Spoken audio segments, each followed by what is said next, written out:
that you see to give some feedback. Meredith? Yes? I can barely hear you. How can I put the volume higher?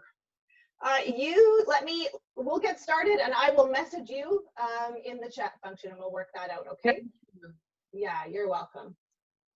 All right, so without further ado, let's get on to the show. Sherilyn, you're up. Okay, good morning, everyone. Wow, it's amazing to see all of your faces after hearing so many of you I've been in touch with, but to actually see your faces is incredible. So hello, everyone, and welcome to the first Blau Syndrome Research Panel. My name is Sherilyn Townsend. I'm a co-founder of the Cure Blau Foundation. And more importantly, I'm Lexi's mom. Lexi was the inspiration and the original founder of the foundation. It was one of her goals to bring together patients, doctors, and researchers to work together, towards a cure for Blau. So that's why we're here today, with hope that we can join together to accelerate research and to find treatments, ideally and specifically for Blau, and a cure. So I'm so honored and incredibly grateful to be facilitating this panel with the world's leading experts on Blau. We have a lot to cover in 2 hours, so I'm going to leave as much time as possible for the experts to share their research and for their questions, and for your questions. We encourage you to ask questions. So Dr. Erica Howell, many of you will know her face. She's going to be moderating the chat room. So you'll just type in your questions in the chat room throughout the entire panel. Don't wait until the end. We don't want you to forget your questions. So if you can just type them in and we'll address them at the right time. If you have a specific person in mind that you're trying to speak to, please put the name of the panelist in the chat room. If not, we'll just ask the panel members and they can choose who can answer that question. Our first panelist is Dr. Naotomo Kambe, and he's joining us from Kyoto, Japan, where he's an associate professor at the Kyoto University Hospital. Dr. Kambe has co-authored more than 100 publications on Blau syndrome and autoinflammatory disorders. His most recent publication followed 50 patients with Blau syndrome. As you know, with our small population, that's a huge number of patients. And I think this is one of the largest cohorts that has been studied. Dr. Kambe brings a wealth of expertise about Blau. We were actually talking this morning and he's been studying Blau since 2004, which is not much longer than Blau existed. And we're delighted to have him here to share his expertise with us. And especially thankful that he was willing to join us at midnight in Kyoto. So we have to pass it over to Dr. Kambe. Oh, thank you. Oh, thank you for the kind introduction of me. I want to say good morning from Kyoto. So I will introduce clinical characteristics and the current treatment of Blau syndrome. We collected this information from Japanese 50 cases. They all have node 2 mutation confirmed by genetic analysis. Next slide, please. So we met our first patient with early onset sarcoidosis in 2004 when he was 27 years old. He had multiple lichenoid purples. That means small solid purples with the same size distributed on scaly erythema. He was almost blind and showed joint contracture with low-grade fever. The skin biopsy showed the presence of granuloma. These clinical symptoms look like similar with Blau syndrome. We performed genetic analysis and found he has a node 2 mutation R334W, same as the familiar Blau syndrome. Next, please. After we identified a node 2 mutation in him, we wrote letters to recruit the patient with juvenile sarcoidosis in Japan, who have skin, eye, and joint involvement, but not BHL. In 2005, we collected 10 patients and identified node 2 mutation in 9 cases. And we proposed sporadic early onset sarcoidosis share the common genetic etiology with familiar Blau syndrome. Next, please. In 2005, NIH hosted an exciting meeting on autoinflammatory syndrome in Bethesda, and Dr. Kanazawa, he was invited as a speaker in this meeting. He presented our result that sporadic early onset sarcoidosis is the same disorder with familiar Blau syndrome. Next, please. Since then, we have collected Blau syndrome patients in Japan. This study was mainly performed by Tomoko Matsuda. Next, please. In our 50 cases, there is no difference in incidence between gender. We found 9 unrelated families and 32 sporadic cases. We identified 15 different mutations in NOT2. Among them, R334W is the most frequent mutation. They were evenly distributed in age through the 40s and decreased after age of 50. One possibility of the reason is that Blau syndrome is highly recognized by pediatricians, but not other physicians who care for adult patients, because the clinical phenotypes of most monogenic autoinflammatory syndrome present at younger age. Another possibility is Blau syndrome is life-threatening due to continued chronic inflammation. In our study, case 1 died at 53 years of age from renal dysfunction, but we could not know whether his renal dysfunction was due to Blau syndrome or not. We missed another case of 9 years old of age due to bone marrow transplantation-related mortality. Next, please. Fever is not included in the triad of Blau syndrome, but fever is an important clinical feature. About half of the cases had fever from a relatively early time point of disease causes, as shown in the upper panel. Next, please. Skin rash is the first symptom of Blau syndrome. 91% of our cases had skin rash. In most cases, rash appeared before 4 years of age. But in this study, only 63% had rash as initial symptoms. Okay, next, please. As a reason, we speculate that skin eruption may be overlooked because they are asymptomatic and often resolved spontaneously. This case shows the skin eruption at 13 years old, but we found they are completely disappeared 17 years later when we saw him again. Next, please. The most frequent skin manifestation was scaly erythema and lichenoid purples. They are usually asymptomatic. The patients do not complain pruritus or tenderness. In addition, 8 patients had erythema nodosa on legs. Next, please. 92% cases had joint lesion. In most cases, the onset of joint involvement was later than the skin rash, but earlier than eye involvement. Next, please. Marked soft tissue swelling, especially on the dorsal side of the wrist and ankles, that can occur due to the inflammation in the tenosynovium at early time point, which can cause a malformation and joint contractures and impairment of joint function later. Next, please.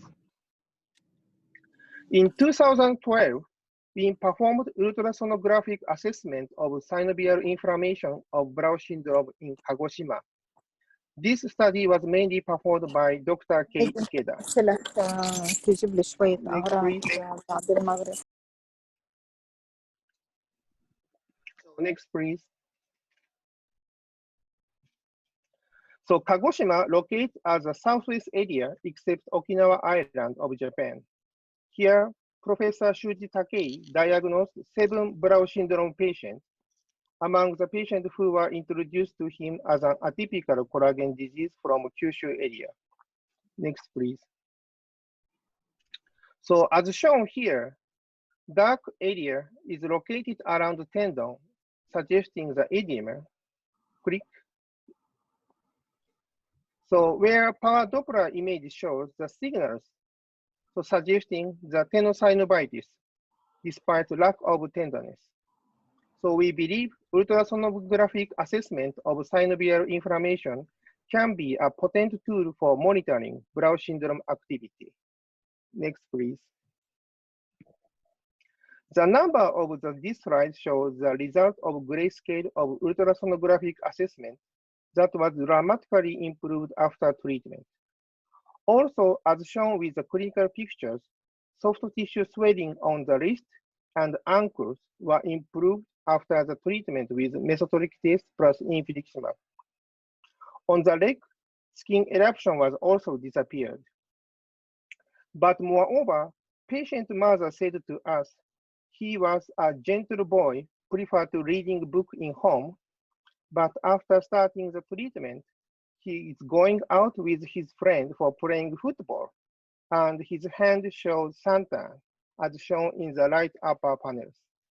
Next, please. In case of eye involvement, 76 had ocular symptoms. Most patients had both anterior and posterior lesions that is comparable with the previous report. Among our cases, 7 patients were blind. Next, please. So this slide shows the current systemic treatment of 43 patients, excluding 7 patients with no treatment information. If a patient had been treated with more than one drug, we counted all of them in this graph. 26 patients used biologics, and all of them were anti-TNF agents. 5 of the 7 patients who were blind were treated with non-biologics. Next, please. From the view of the basic science, only one mutation that induced amino acid substitution in the particular gene changed the behavior of a complex system of human immunology, resulting in the characteristic clinical phenotypes. So we believe autoinflammatory syndrome a good model of human disorder that can provide us a clue to explore the mechanism of human inflammatory disease. Next, please. Node 2 are associated with 2 characteristic disorders. The mutation located at leucine-rich repeat are loss of function mutation, and they are associated with Crohn's disease with granuloma in the digestive tract.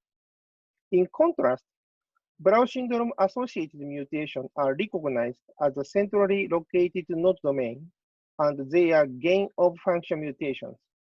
Without its ligand MDP, Blau syndrome associated mutation shows spontaneous activation of NF-kappa B. Next slide. In this slide, we used R311W as non-functional SNPs, and as shown with the gray bars without MDP treatment, all Blau syndrome associated mutation, including R334W and others, show the increase of NF-kappa B activity. Next, please. However, we still don't know how the gain of function mutation in Blau syndrome induced granuloma formation and clinical phenotypes. To explore the mechanism, we performed the experiment with iPS cells induced pluripotent stem cells. This study was mainly performed by Sanami Takada. Next, please. So we have established iPS cells from a Blau syndrome patient with R334W mutation in node 2. The development from stem cells into mature monocytic cells, as shown in the left upper panels, there is no difference from the cells with or without mutation. But we found, as shown in the lower panels of the left, interferon gamma treatment induced node 2 expression, and at the time, only the cells with Blau syndrome associated R334W mutation shows NF-kappa B activation, as shown in the upper right panels, and inflammatory cytokine production, as shown in the lower left panels. Next, please. So our study has been introduced as a website of yours, Cure Blau Syndrome Foundation, as it is possible that CRISPR-Cas9 system, okay. So CRISPR-Cas9 system is a help to lead to a cure the patient. In fact, we used CRISPR-Cas9 gene editing system to correct the Blau-associated mutation of the cells in this manuscript, as shown in the lower left panels. However, it still has a limitation. Right now, we can only succeed gene editing to the immature cells like egg, but not mature cells consisting of human body. Next, please. But our iPS cell model suggests the importance of interferon gamma priming to the onset of Blau syndrome. In our 50 patients, the attending physician of 9 patients said BCG vaccination was a trigger for disease onset. In this case, an eruption developed first at the BCG injection site as shown in the left panel, and then gradually expanding to his entire body. Because interferon gamma is a major cytokine associated with BCG-mediated immune response, so BCG vaccination might be involved in providing a NOD2-mediated inflammatory response. So my last slide, please. So still, we have questions that we should answer. So we should carefully evaluate the genotype-phenotype relationship in greater number of patients or on different genomic background by establishing and also joining an international registry. We believe the follow-up surveillance will be important to reveal the prognosis of Blau syndrome. Early treatment with the biologic agent for joint involvement may be essential to avoid the irreversible symptom of joint contracture and for preventing eyesight impairment and blindness. However, we should evaluate the effect of treatments for Blau syndrome continuously, including patient quality of life. But we believe we can work together with you to answer these questions. So, next slide, please. So thank you for your attention. So I'm welcome to any comment and question to my presentation. Thank you. Thank you, Dr. Kambe. That was so interesting. And so for the questions, if you have any questions, please enter them in the chat window now. If you put Dr. Kambe's name in front, that will help us to know that it's directed to him. What we're going to do is take one question now, and then we're going to do the rest of the questions at the end in the open Q&A session. So as we're doing this, we are recording all of our panelists have agreed to be recorded, so they're being recorded. If you are going to be asking questions, just know that you would also be recorded as you do that. If not, it'll be read out by Dr. Howell. So please go ahead and enter any questions into the discussion forum. And over to you, Dr. Howell. Fabulous. Okay. Thank you so much. As Sherilyn mentioned, my name is Erica Howell, and I am a board member with the Cure Blau Syndrome Foundation.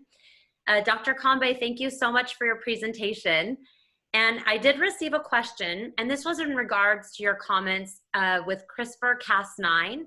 And this participant wanted to know, do you have a theory as to why it does not work to edit mature cells at this point? And it's from your comments, it sounds like you are eventually hopeful that this will be a possibility. Because NOD2 is usually expressed on the hematopoietic and the monocyte. It's a mature cells, but the gene editing is very difficult for the hematopoietic cell lineage cells. So editing, so we need more immature cells. So this is why we only use this gene editing for the immature cells, but not developed cells. Thank you, Dr. Kambe. We're going to have, I know there'll be a lot more questions, but just to keep it with time, we're going to have the rest of the questions at the end of the session, and we'll continue on with the presentation now. So our second panelist is Jean-Marie Brusque. He's joining us from Paris, France, where he is the Senior Program Director and Head of Translational Pharmacology for the Biotech Business Unit at OncoDesign.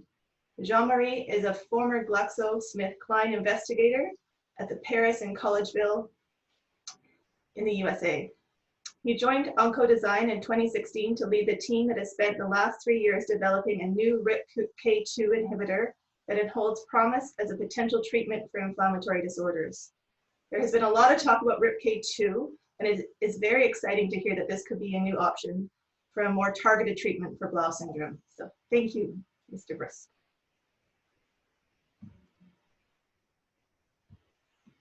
Well, first of all, I would like to thank the organizer for inviting me and for giving me the opportunity to share this work with you. And of course, the discovery of ODS 101 is a very important milestone for the company, Oncodesign, but more importantly, it could be a very important milestone for patients who are waiting for new treatment and new options, including Blau syndrome in inflammatory diseases. So next slide, please.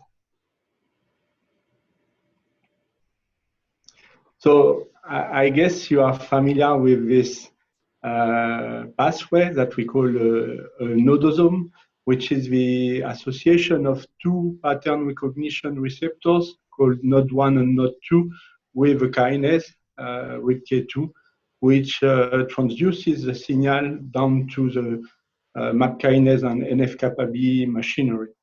And the important thing in this pathway is that NOD2 has been genetically validated in different patient population. So of course, the first one was Crohn's disease population, but the second one was Blau syndrome with particularly interesting, let's say, gain of function mutation that we think we could target using a RIPK2 inhibitor in that particular case. So next slide, please.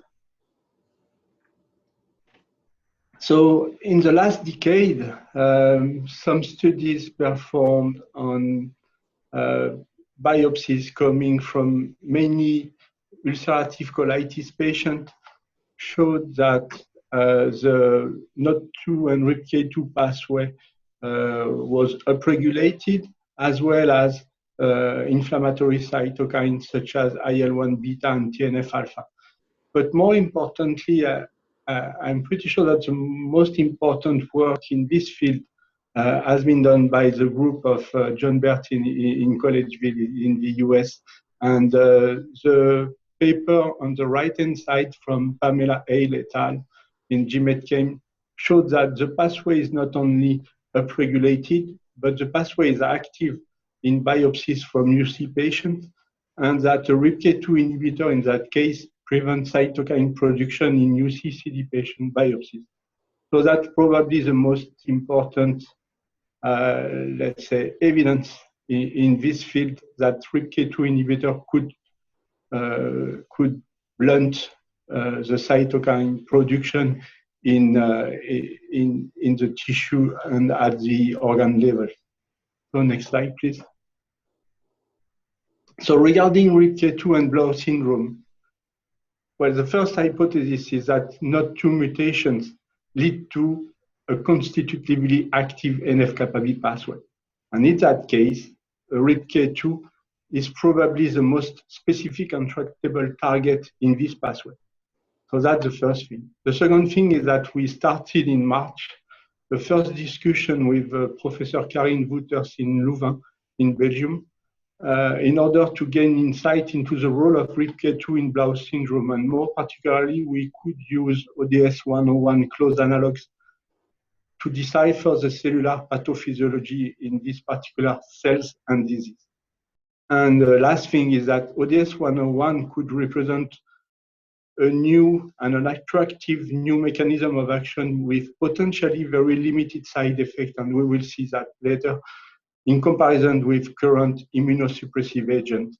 And this new mechanism of action, of course, is compatible with existing treatments, and that's also very interesting. So together, we think that with the Cure for Blau Syndrome Foundation, the international reference centers, scientific experts, and ODS 101, we could potentially address the potential of this target in Blau syndrome in the next coming year, and we will see now. So I don't know how you are familiar with drug discovery. This seems to be a pretty, well, let's say busy slide. And well, we do a busy job actually, because it's very complex, because it's a multi-parametric process and it's a iterative process. This means that every 30, 50, 100 compound, you do a cycle, you generate data, you enrich your database, and you enrich your drug design. That's the job of our chemist. And in the meantime, my role is to take care of every single parameter in this process, just to make sure that we won't focus on our strengths, but that we will focus on our weaknesses. Because in this kind of process, there is a lot of weaknesses. So as a program leader, I need to take care of every of these aspects, such as biology, chemistry, DMPK, developability, etc., etc. So next slide, please. Next slide.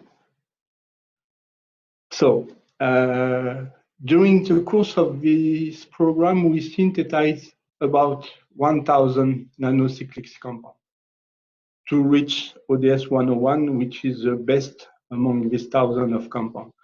This is a highly potent one-digit nanomolar inhibitor in binding assays and also in biochemical assays. But more importantly, this is a very potent compound in cellular assay, including human whole blood assay, which represent, I mean, the more complex medium you can find in biology.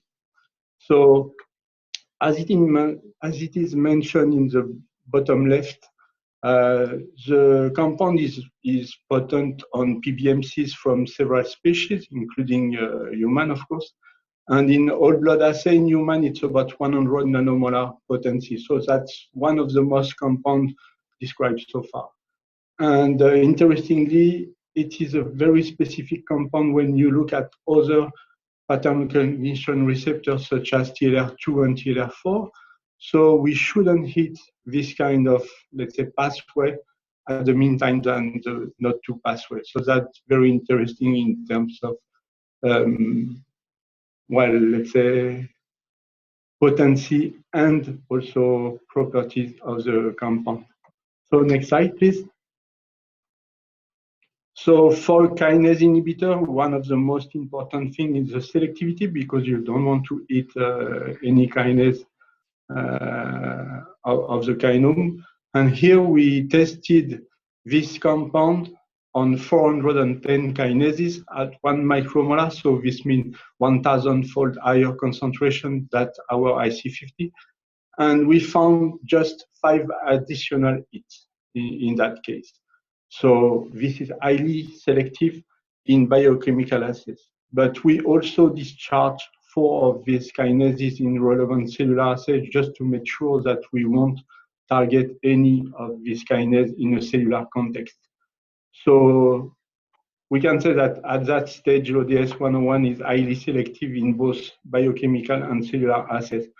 This seems easy, well, let's say to say, but this is not a slam dunk. I mean, for this, we work about 2 years just to achieve this parameter of selectivity. So next slide, please. So when we have a potent compound and selective compound, you have almost nothing, even if it was a lot of work. You need to make sure that the compound is, well, let's say, well suited to get on board after oral administration, for instance. So the compound needs to be stable in the body. So this is the case for this compound. The permeability is pretty good. The stability in different species, including the rodent species such as mouse and rat, but also mini pig and cynomolgus monkey as a higher species. The compound is pretty stable, bioavailable, and with, well, let's say, half-life of about 3 hours, which is pretty good for this kind of indication and compound. So the conclusion here is that ODS 101 is suitable by oral route for administration in vivo in every species, and the clearance in big species is low to intermediate. So, well, let's move to the next stage, actually. So that's probably one of the main study we performed recently, is that when you have this kind of compound, you need to make sure that the compound is on board. So that's the pharmacokinetics part of the job. But after that, you need to make sure that the compound is on board and is active. So that's the pharmacodynamic. So you need to check if you inhibit the pathway in vivo after oral administration. And that's exactly the kind of assay that we will perform during our first time in human in healthy volunteer next year. So that's a busy slide too.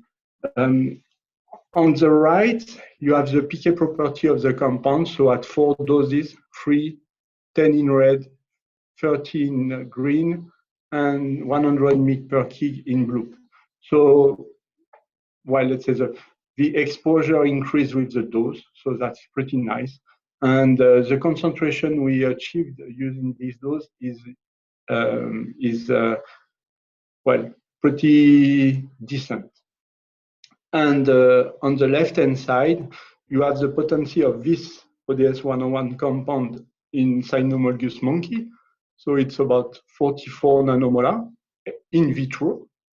And that's the thing we perform ex vivo after oral administration of the drug. So this is just to make sure that the PK of the compound translates into a pharmacodynamic with, let's say, the same kind of potency. So we need to, well, let's say, on the left part of the curve, we need to improve the monitoring of the drug in low dose. So that this will be done mid-September. We plan another experiment in cynomolgus. But the thing is that with a single dose of 10 mg per kg oral dose in cynomolgus monkey, we engage the target at 90% regarding TNF-alpha inhibition. So we selected the cynomolgus for the 28-day oral tox studies that will take place in beginning of December this year. So next slide. Well, at the beginning of this program, we were struggling with the in vivo rodent model in colitis. Because as you may know, there's only chemically induced model, and it's most of the time it's acute model. There is no real chronic model in mice particularly.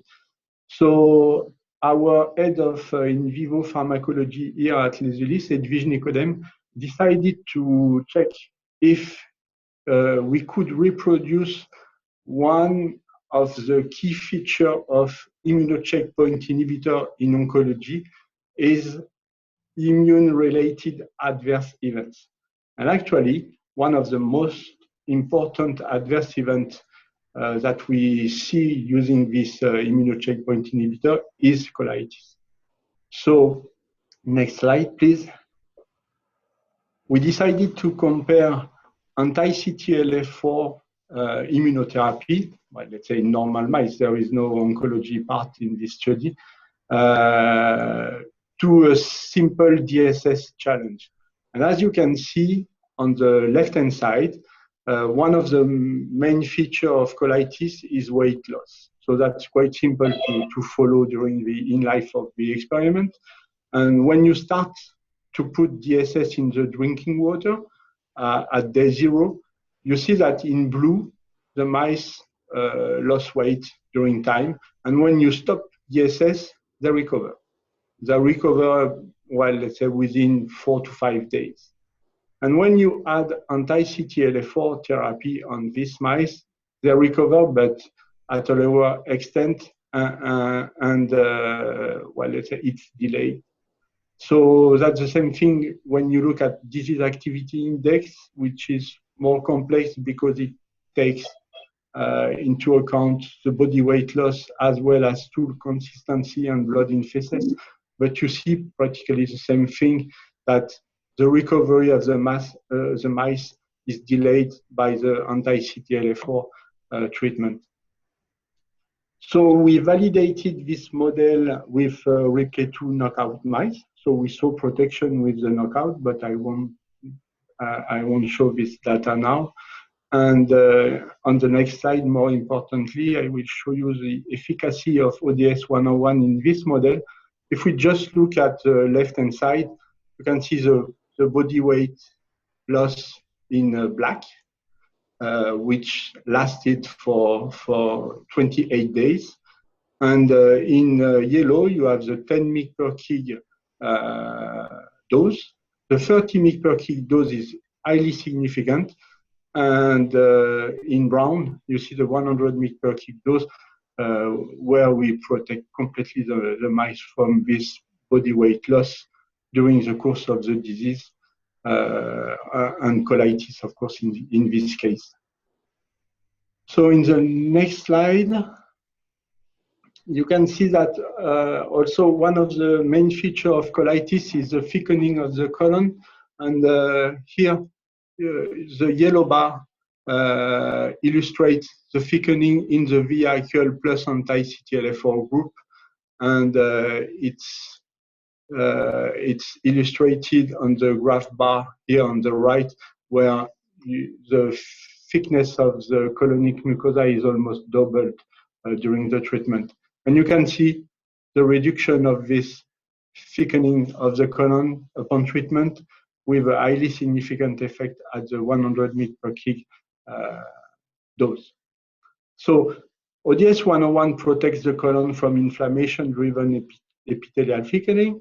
And that's the first time that we disclose a full protection in a DSS-induced colitis model using a RIPK2 inhibitor.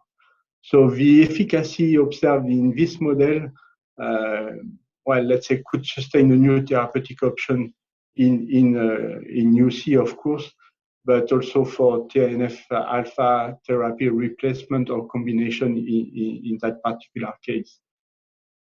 So if you move to the next slide, we decided to confirm this effect on colitis using humanized NCG mice, using human CD34 plus cells. And in that case, the induction of colitis was DSS, just DSS, no anti-CTLA-4 in this case. This has been performed in France in CRO specialized in NCG humanized mice. And the interesting point in this model is that this model is a Humira sensitive model, so you can compare the efficacy of your compound with Humira. And in that particular case, when you look at the disease activity index, you see that there is a protection at day 12 and day 14 using our compound, which translates also into a reduction of colon shortening, which is also very frequent in colitis, and this is due to the colon thickening. And the clinical score is significantly reduced upon treatment. But the most interesting thing is on the next slide, where we perform endoscopy in mice.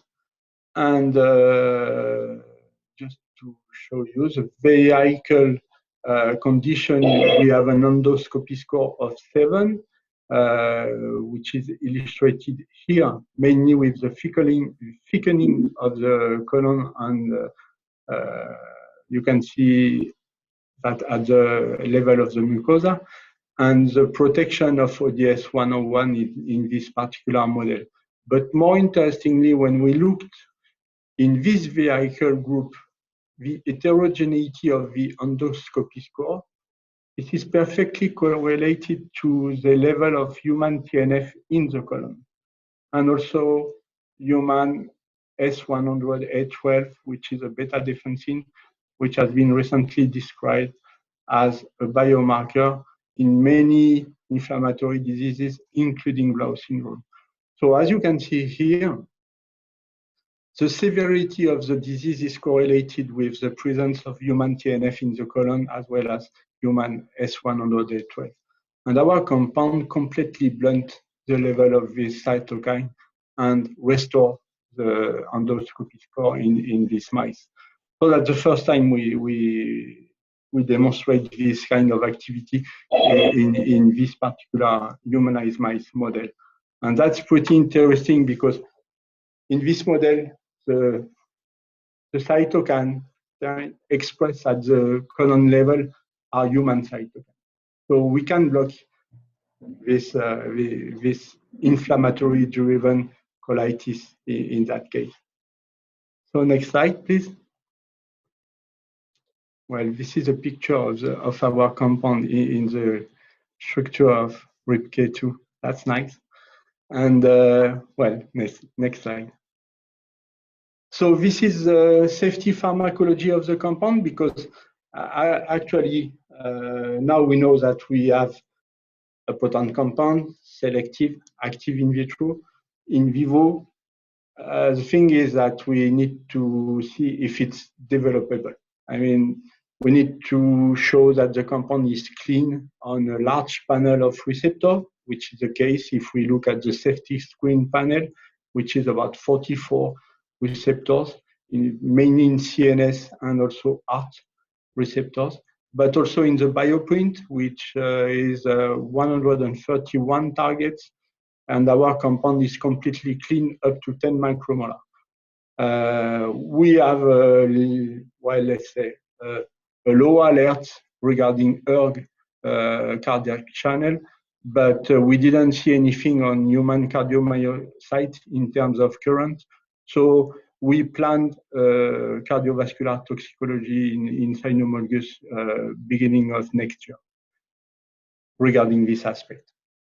And regarding the cytochrome inhibition or even induction, we show no alert. The mini-AIMS and in vitro micronucleus readouts were completely clean at 25 micromolar and negative at all doses during the tox study. So ODS 101 has a clean safety profile, and the thing is, well, let's say the take-home message from this slide is we don't have any showstopper at that time. So next slide, please. So this is a rat 14-day tox, and well, again, take-home message is that we push the dose up to 300 mg per kg. The NOAL, which is no observable adverse effect in this study, was about 30 mg per kg, with huge exposure of the animals at day 14, corresponding to 95% target engagement inhibition. And in addition, the thing is that we never saw any, well, let's say, huge effect of knockout in mice. We didn't see any side effect of treatment during up to 1 month in mice using our compound, even at high doses. So in conclusion, we can possibly rule out any mechanism-based toxicity. So that's also interesting in our case because we don't want to have a mechanism-based toxicity associated to the target. So next slide, please. Next slide. Okay, that's where we are. So in this slide, you have aujourd'hui, which means today in English and in French, actually. The drug substance production, we started a couple of weeks ago the production of our first kilogram batch of the compound to support our 28-day rodent and non-rodent tox studies, which will take place by Q4 this year. And the plan actually is to push the compound up to the CTA, which is the equivalent of IND in the US. The submission should be done during, well, let's say, end of Q2, Q3 next year, to enter in phase 1 end of 2021. So, well, this is the program. Next slide, please. So, using our nanocyclics platform, our team discovered ODS-101, which is a highly potent and selective RIPK2 inhibitor with remarkable developability properties and a first-in-class potential because, as you may know, GSK 559 unfortunately has been withdrawn from clinical trial last year, and now our compound could well, take the lead in clinical trial for RIPK2 inhibition in inflammatory diseases. And our current knowledge of Blau syndrome etiology suggests that ODS-101 could be a new treatment option for sure. So well, first we need to go through the first time in human, but probably the proof of concept clinical trial could be done at least in part in Blau syndrome population. And I would like to thank the RIPK2 team, which is now, previous slide, please. About, well, let's say 15 to 20 people involved during 3 years. So this was a long journey. The game is not over because we still have a lot of things to do, but I would like to thank these fantastic guys who worked with me for a long time. So thank you.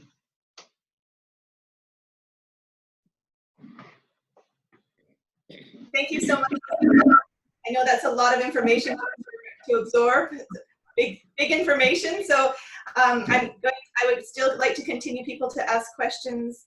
If you can just, again, put Mr. Bruce's name into the chat box if you would like it directed specifically to him.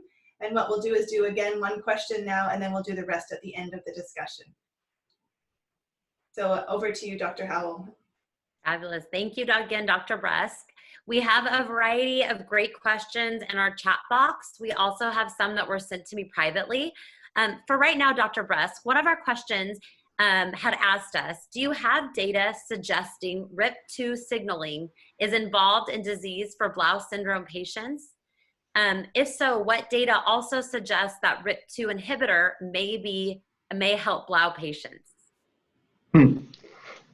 First question, no, we don't have any data in the context of Blau syndrome in our hands. I mean, there's some, well, there's some description in the literature. There's been some work from the GSK group looking at activation of RIPK2 in PBMC coming from Blau syndrome patients. It looks like RIPK2 is well, let's say, phosphorylated in these particular cells, but I never performed any experiment. And that's probably the purpose of our current discussion with Karine Wouters in Louvain, is to try to decipher the role of RIPK2 using a particular cell population that, well, let's say, we would like to study in the next coming weeks or months. And last thing, I mean, the only link between, well, let's say, the manifestation of Blau syndrome symptoms and RIPK2 is the fact that we completely blunt TNF-alpha expression at the tissue level using our inhibitor in different kind of settings. And I think that if TNF-alpha coming from monocyte or macrophage has anything to do with the disease, we could tackle it with a RIPK2 inhibitor. Thank you. Thank you. Of course, there's going to be some more questions, and we will get to a lot of them throughout. And thank you so much for everybody for continuing to ask questions. I see a lot of dialogue going on, so I'm going to carry on because we have just so much to keep into this session. So our next panelist is Dr. Gregory Fairn. He's an associate professor at the Department of Biochemistry and Surgery at the University of Toronto and the Keenan Research Center for Biomedical Science at St. Michael's Hospital at Unity Health Toronto. His lab has been doing research on how the acylation of NOD2 controls its subcellular targeting and signaling. His findings suggest that manipulating the levels of NOD2 acylation could be beneficial for treating Blau syndrome. So over to you, Dr. Farron. Thanks very much, Cheryl. So yeah, so acylation, we sometimes call it S-palmitoylation interchangeably. I'll describe those in a few minutes, but this is a very new direction for my lab. I've worked in the field of lipid biochemistry for about 20 years, but it's really only been in the last 4 years or so that we've moved on to looking at the role of these lipid modifications of NOD1 and 2. Next slide, please. So this was an image from our recent paper. In addition to being a biochemist, the other thing that we really do a lot of is microscopy. And so here we have immune cells. So these raw 264 cells are mouse monocyte macrophage cell lines that we use in the lab, and we can easily introduce plasmids into them. So here we have green fluorescent protein versions of NOD1, NOD2, and then the frame shift mutation of NOD2 associated with Crohn's disease, or at least one of them. And so I don't have a pointer here, but I think it's probably obvious to everyone that you can kind of see in the NOD1 and the NOD2 in the regular wild type proteins, you get very nice delineation of the cell, and that's because these proteins are in the plasma membrane. But when you look at the frame shift mutation of NOD2, you don't see that nice delineation of the plasma membrane. Instead, the protein is through the cytosol. Next slide, please. Fortunately, when we were starting to get into this, the crystal structure of the rabbit NOD2 was made available. And so me and a friend and colleague of mine, when we were starting this, you know, there was a lot of mechanisms or reasons described over the years for why nods localize to the plasma membrane or to different subcellular structures. But we always found that they were very unsatisfying and that they needed a more generalizable targeting mechanism. And so we thought that the proteins could be modified by lipids. Now, from a structural perspective, there's a variety of lipids that can be attached to proteins, but the ones that we were looking at specifically are fatty acids that are attached to amino acids called cysteines. And so when we look at the NOD2 protein here, we have two cysteines, 395 and 1033, that basically, if the membrane was running across the top of the screen, if you attached hydrocarbon tails to these amino acids, they would stick into the membrane. And this would explain why these cells localize to the plasma membrane. So an easy analogy for this is if you kind of flip this around, if you've ever set up a tent and you stuck it in the ground with pegs, NOD1 and 2 would essentially be the tent, and the lipid modifications would be the pegs to fasten it to the ground. Now, the frame shift mutation in Crohn's actually results in a truncation, and so this region of the protein in orange, including this cysteine 1033, are actually missing from that protein, so then one of these lipid modifications will be missing. Next slide, please.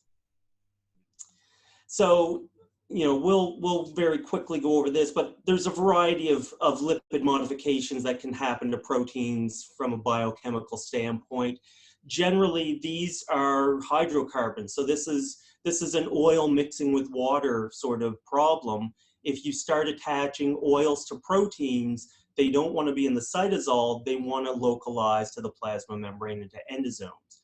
And so the particular, looking at the amino acids and the structure, we knew very early on our preferred candidate was what's called S-palmitoylation, or more generically called acylation. Next slide. And so there's some very dirty inhibitors of palmitylation of proteins, and one of them is called 2-bromopalmitate. Basically, this is a substrate analog. It messes up a lot of stuff to do with fat metabolism, but it is one of the few inhibitors available. So if you think back a couple of slides, you had beautiful plasma membrane localization of GFP-NOD1, GFP-NOD2. Now if we use this inhibitor that blocks that modification, the proteins are seen throughout the cytosol and not on the membrane. And if we want to look at this a different way, from a molecular biology approach, we can go in and mutate those two critical amino acids, the two cysteines, to a related or a similar amino acid, serine, but serine cannot be palmitoylated. And so if we go in and just make those two individual point mutations, we find that the protein no longer localizes. Next slide. So we went through and did a variety of biochemical tests here, and so this is a Western blot of the analysis, and really the end of the day is, you know, there's a couple of wild type conditions, either with or without a molecule we abbreviate HAM. You can see wild type plus HAM, you get this big black spot, which indicates that the protein was palmitoylated.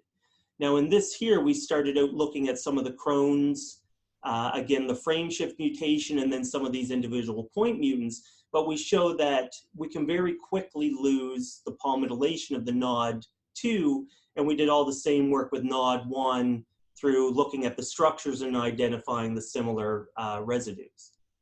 Next slide.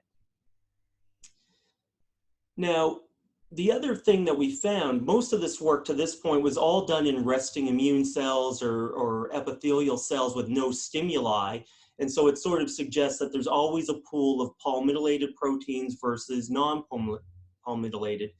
And here, when we actually treat the cells with peptidoglycan, which the NOD proteins bind, we actually see that we see an increase in palmitylation. So this kind of suggests that the system has the ability built in to respond when there's peptidoglycan, bacterial products, and further increase the fraction of proteins that are palmitoylated and therefore would be targeting the membrane. Next slide. And importantly, again, because we're kind of stuck with dirty inhibitors at the time, we're using one called cerulenin. And in these blots, again, basically we're looking at NOD1 on the left. We'll focus on the panel, the NOD2 on the right. If we have control conditions and we add MDP, which is what the peptidoglycan that NOD2 binds, we see increases in these signals in the MAP kinase, P38 phosphorylation, as well as the NF-kappa B. So the NF-kappa B is the key driver of the inflammatory cytokines that were mentioned in the previous talks, the TNF-alphas and the IL-6s of the world. And when we use an inhibitor to prevent this, the palmitylation of the NOD proteins, we blunt this response or eliminate it. Next slide. And so this has looked basically that same experiment in a different way. This is now looking at transcription and translation induced by the NF-kappa B using a luciferase reporter, and looking at the mutations, expressing a wild type NOD2 versus the mutations that cannot be palmitoylated. And you can see we basically go from having a nice robust response to the MDP to being blunted down to sort of control levels. Next slide, please. So really at this point, what we needed to do was to figure out what's the enzyme that's modifying the NODs. And so what we're describing here is the palmityltransferases. And so this is actually, unlike a lot of lipid modifications of proteins, palmitylation or acylation is reversible. So here, for instance, the green oval is NOD2. It has a free SH group. An enzyme family, abbreviated DHCs, can take the fatty acid from palmityl-CoA, stick it on the NOD protein, and then suddenly the NODs are associating with the membrane. But likewise, there's a family of proteins called acylthioesterases that can remove the palmitylation group and put it back in the membrane. So for us, the next major thing to go after was, well, what's the enzyme that's modifying the NODs? Next slide. So there's 24 of these enzymes in humans, and so we did a proteomics screen. This is kind of a cloud of all the various interactors that we pulled out. But I hope you can see here circled in red is this one enzyme abbreviated ZDHC5. So of the 24 DHC enzymes, this was the only one that came out of our proteomics screen.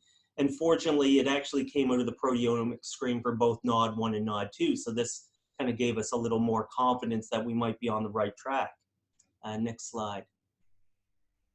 So here, again, looking at the polymethylation of the nods, if we use short interfering RNA against the DHC5, again, you can see that these big, intense black blobs essentially go away. And it's easier to tell if you look at the graphs, both from the NOD1 and NOD2, you go from 100% down to maybe 90% or 10% or so modification. Next slide. And so we made bone marrow. So we made a mouse that had that could be inactivated their transferase in macrophage. And so what we've done here is we've isolated bone marrow derived macrophage from mice, differentiated them, and then treated them with either peptidoglycan to activate NOD1 or NOD2. So the panels on the bottom are the NOD2 data. Again, in red is now the mice that lack this transferase. So these cells do not have palmitylated nods. And so again, they fail to respond to the peptidoglycan. And we're looking at two different cytokines here, CXCL1 and then IL-6. So we're wiping out the ability of the nods to sense peptidoglycan and to lead to RIP kinase signaling and ultimately NF-kappa B activation. So next slide. So that's kind of a long, a lot of that is just the wild type protein and a little bit on some of the Crohn's mutants. But we went back in and we followed up with a variety of Crohn's mutants and one Blau syndrome mutant, the C495 mutation. We're since trying to go back now and add more to it, but the COVID and the interruptions to some of our lab work has kind of slowed us down here the last few months. But I'll quickly run through the C495 data. So next slide. So like I think suggested by the previous two, or mentioned by the previous two presentations, we think that a lot of these Blau mutations are gain of function. And so what we actually find with the C495Y is that they already have higher levels of palmitylated NOD2 in these cells. And so you can kind of see that on the bar graph on the right side, where if black is the wild type NOD2, comparing it to the mutant, the 495, you can see it has 2.5 times as much palmitylation. And then as you would predict, we can use the 2-bromopalmitate to prevent the palmitylation. It actually prevents the palmitylation of both proteins. Next slide. So then when we look at the functional significance of this is now again one of the NF-kappa B reporters. So wild type and black, there's always a little bit of low level NF-kappa B activation in the cell. We treat with MDP, it goes up about 3-fold. But when we look at the cells expressing the C495Y, we already see that it's about twice as high as compared to the wild type alone. And it's still able to respond to MDP, it just kind of maxes out. So these cells always have this sort of chronic, intermediate level of NF-kappa B activation. But then in the experiments, we could actually restore this all to normal by, again, blocking with the 2-bromopalmitate. Next slide, please.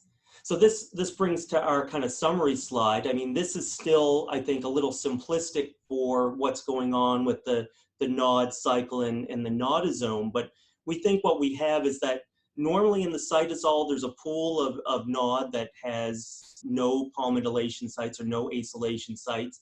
It's in a closed conformation, so it's inactive. The ZDHC5 is the enzyme that modifies it. That sends the protein to the plasma membrane where it's then able to to bind and respond to MDP and lead to RIP kinase or RIC signaling leading to NF-kappa B.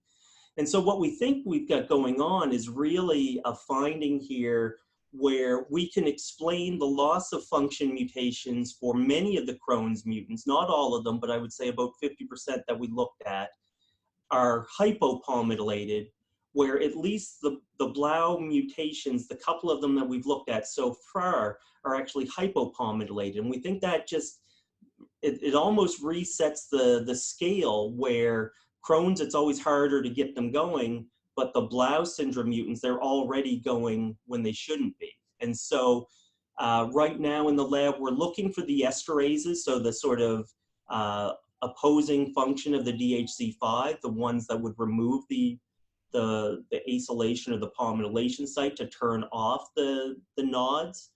As well, we're looking at modulators, chemical modulators that can inhibit DHC5, which again, similar to the RIP kinase inhibitors, potentially be a way to dampen down and prevent that unwanted signaling. So we've got a couple of candidates lined up, and now it's a matter of really going through this in the next few months. But we've got good leads on both inhibitors or modulators as well as the identity of the esterase. So I guess last slide, so this was the, everyone in orange contributed to the original NOD paper or are doing follow-ups now on the NOD2, some of the Blau syndrome mutants and some of the chemical inhibitors for the thioesterases, and then everyone else is the lab in general.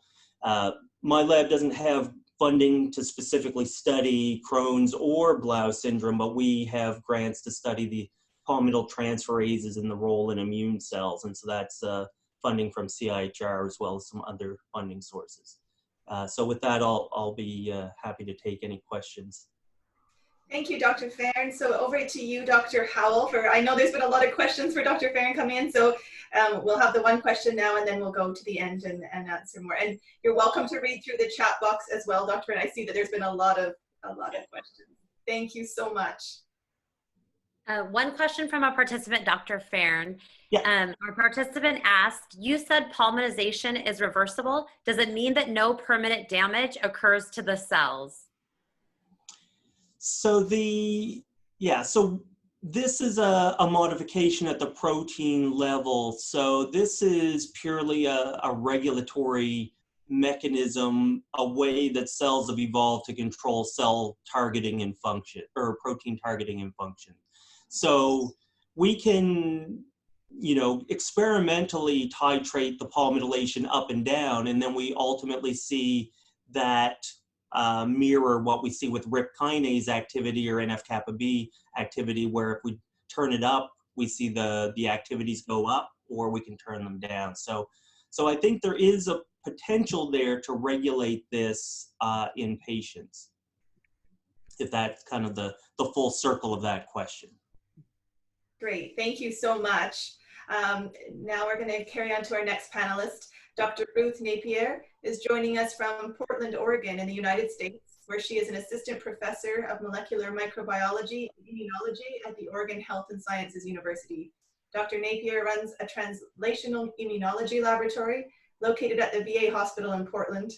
Dr. Napier's research is focused on understanding how microbial sensors, including the NOD2 gene, control pathogenic cellular responses in autoimmune and autoinflammatory diseases. She hopes to use this information to advance therapeutics for Blau syndrome, and she is one of the very few researchers who has Blau mice in her lab, which is very exciting for us. Thank you, Dr. Napier. Can you guys hear me? Yes, we can. So I'd like to thank the foundation members for having the symposium and inviting me, and I've really enjoyed the first set of speakers.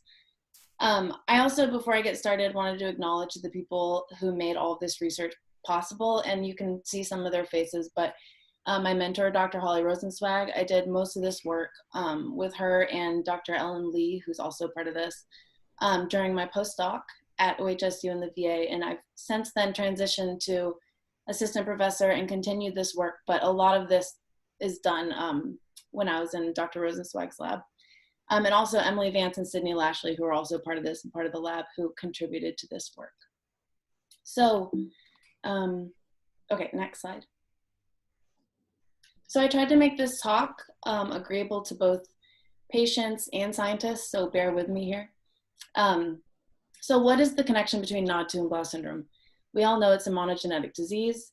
So single point mutations, which I've shown down here, in red, those are Blau syndrome mutations, and in gray are some of them associated with early onset sarcoidosis. These are not all the mutations, but some.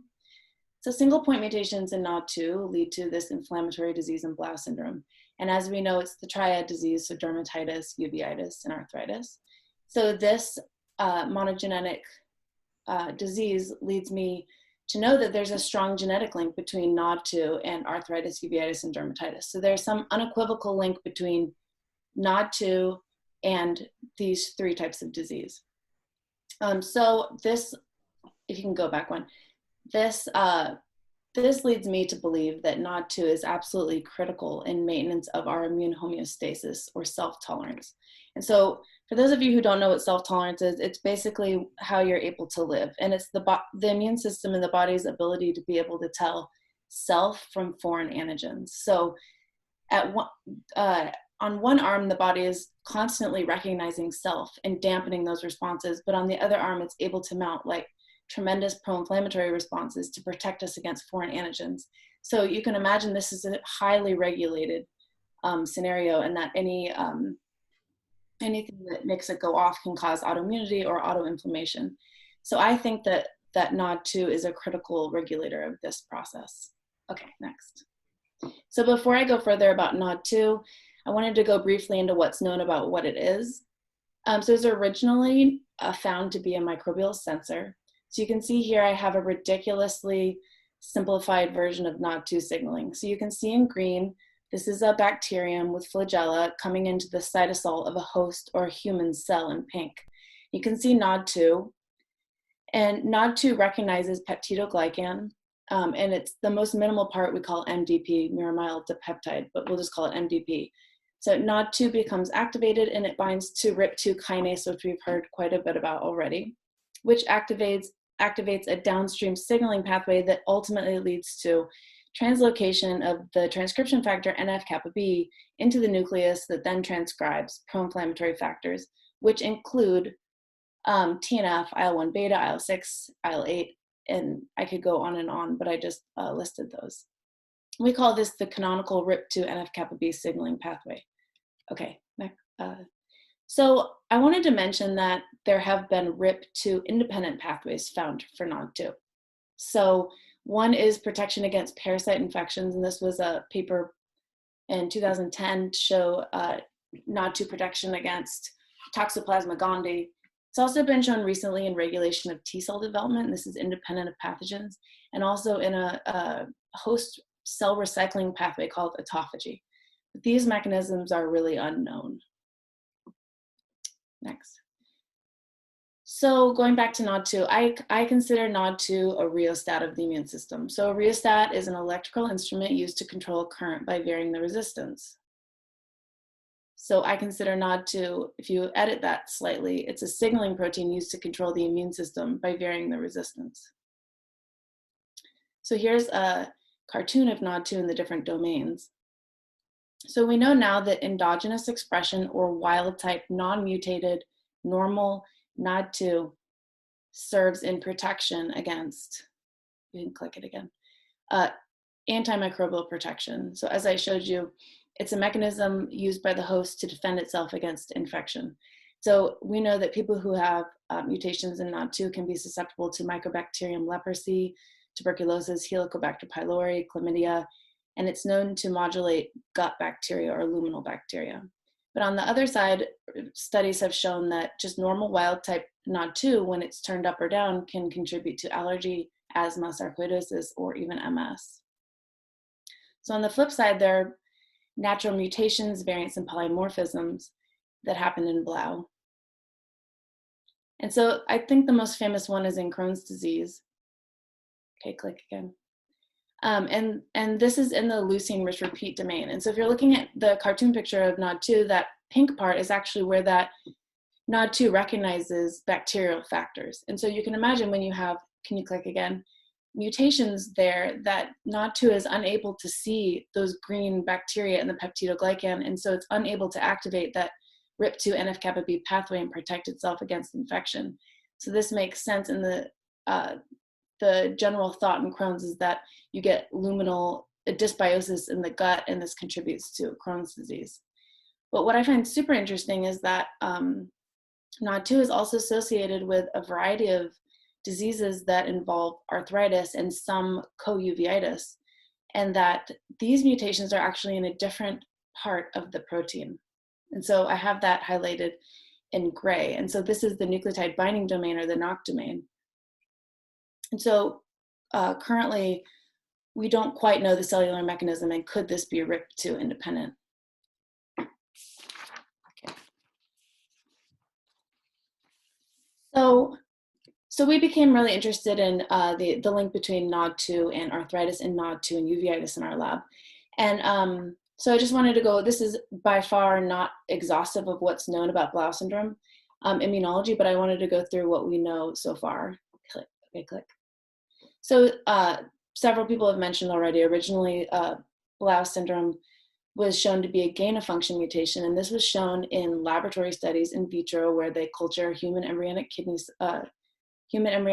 cells, and they introduced recombinant NOD2 with or without the Blau syndrome mutations, and they've shown by glowing or luciferase NF-kappa B reporter that NF-kappa B is up. So this was coined as a gain of function. And so if you go back to the right-hand side with the cell, if you were going to hypothesize what that meant for a cell in a person with this mutation, you would assume that this pathway is constitutively on. And so this is when we say gain of function, people are generally referring to gain of this function, NF-kappa B, and these pro-inflammatory cytokines. So given these results, people have tried treatment with biologics, and specifically to anti-IL-1 beta or anti-IL-6, but these have had variable outcomes. Click. And click one more time. More recent studies have shown that if you take immune cells from the blood or the bone marrow and rederive macrophages, and you stimulate them with MDP or PGN, that actually they're hypo-responsive. And so this may actually be potentially a loss of function, I'm sorry, but it's probably cell dependent. Okay, sorry, I can't see the bottom. Okay, so we're very curious in understanding what is the role of NOD2 in the context of arthritis and uveitis, and how that relates to Blau. And so we picked up a model called SKG. This model was developed by Dr. Sakaguchi in Japan. This mouse has a single point mutation in a protein called ZAP70, which controls your T cell signaling. And what happens in these mice is that they become genetically predisposed to developing arthritis. And this is all T cell dependent, and these are autoreactive T cells. And so in order to induce arthritis in this mouse model, we use a single injection of Zymozan. Can you click, please?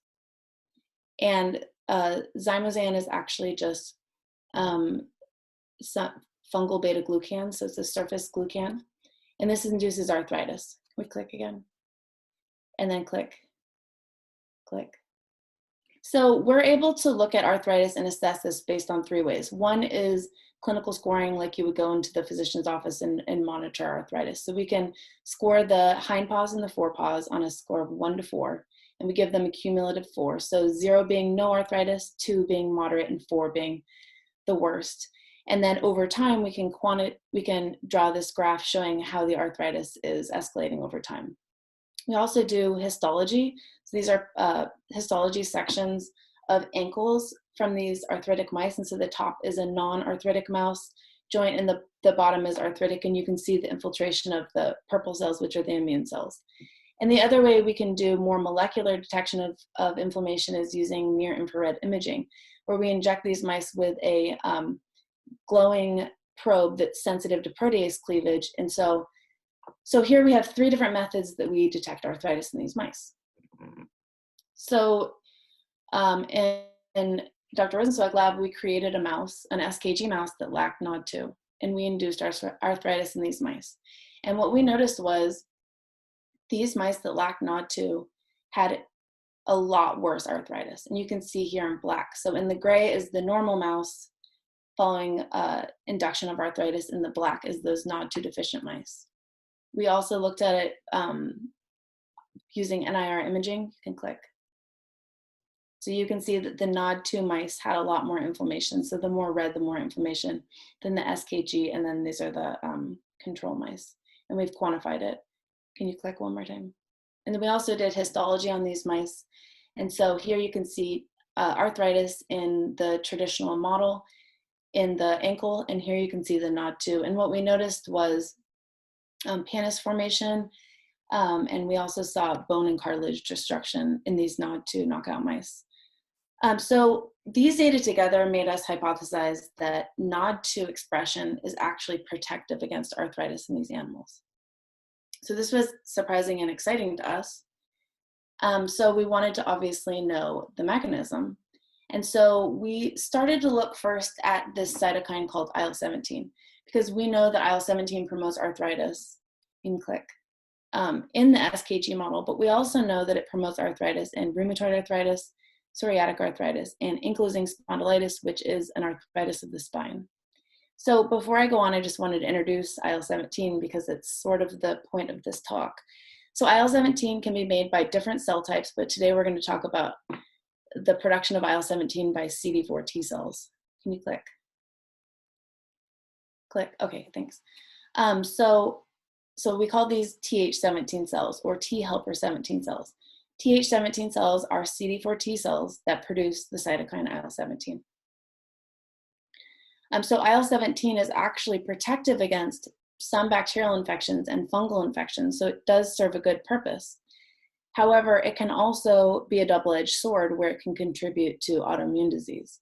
So it's known that IL-17 in localized niches, including a joint, let's say, can induce local production of pro-inflammatory mediators, including TNF. And it also can promote migration and activation of inflammatory cells like neutrophils and macrophages and dendritic cells. Click. So we wanted to look at, in this SKG mouse that lacks NOD2, at the IL-17 response.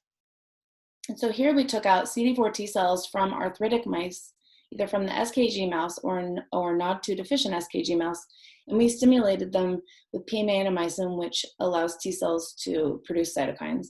And we saw that the NOD2 deficient animals that had the worst arthritis also made more IL-17, suggesting a link between NOD2 deficiency and enhanced IL-17 production. So to test if this was essential in arthritis in these mice, you can click.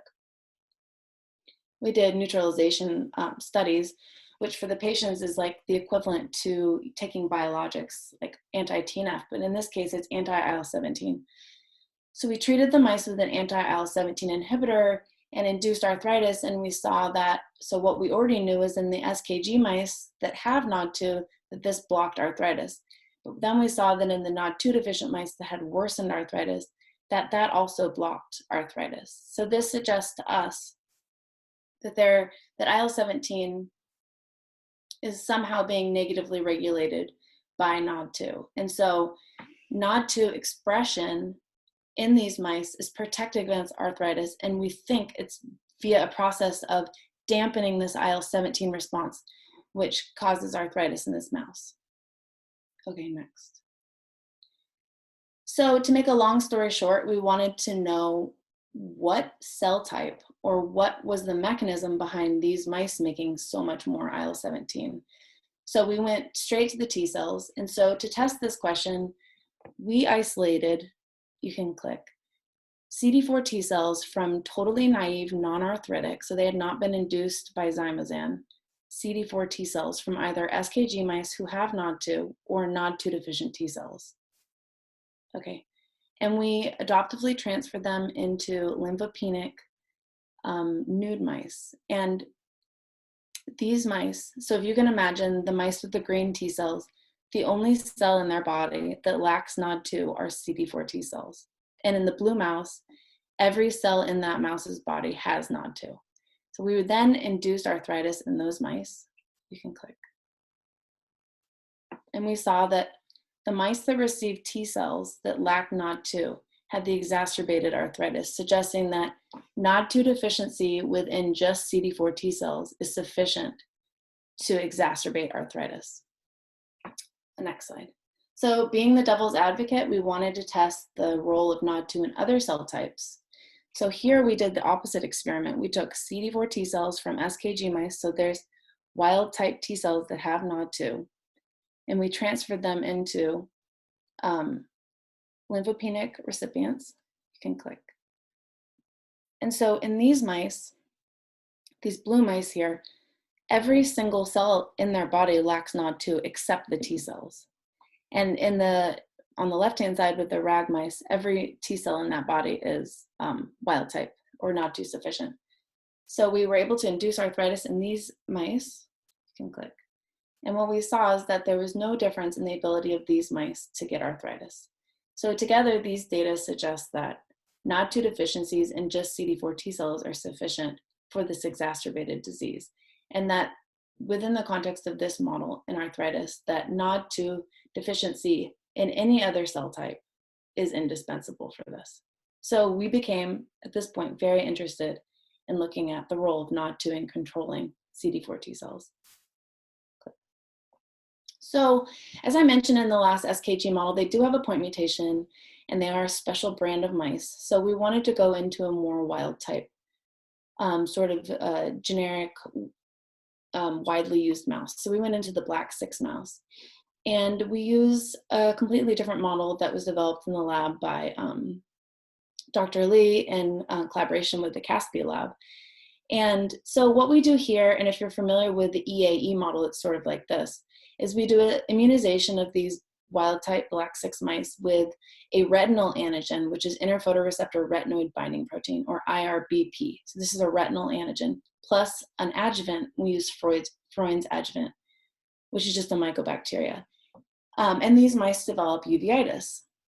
And we're able to detect uveitis, you can click, in these mice by fundus exams. So we're able to do kind of like what happens when you go to the eye doctor to look visually at the back of their eye, at the retina, and also we can look at the optic nerve and look at extensive vasculitis. We can look at lesions, inflammation of the optic nerve, hemorrhages. We can, and then we also use pathology. So on the bottom, you're looking at slices of the retina at the back of the eye, and we can look at pathological changes on a cellular level and quantify these.